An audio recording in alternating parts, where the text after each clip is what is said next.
স্থাপনা হৈ গ'ল শৰাইও দিয়া হ'ল ন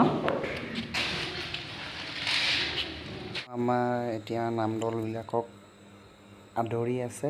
নামদলবিলাক আমাৰ আহি আছে আমাৰ এনেকৈ নামদলবিলাক আদৰা হয় ফাৰ্ষ্ট পাঠকজনৰ ভৰি ধুই দিয়া হয় তাৰপিছতে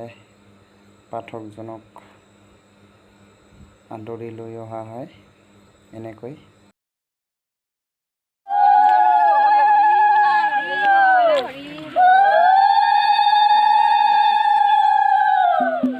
কৃষ্ণ হৰি ৰাম ৰাম ৰাম কৃষ্ণ হৰি ৰাম হৰি ৰাম হৰি ৰাম ৰাম ৰাম তুমি নাম ব্ৰতচৰে হৰি বোলা হৰি বল কৃষ্ণ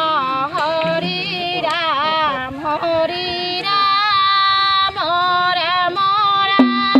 শেষত ভাগৱত ভ্ৰমণৰ কাৰ্যসূচী হাতত লোৱা হয় আৰু এই ভাগৱত ভ্ৰমণ কেনেকৈ চাওঁ আহক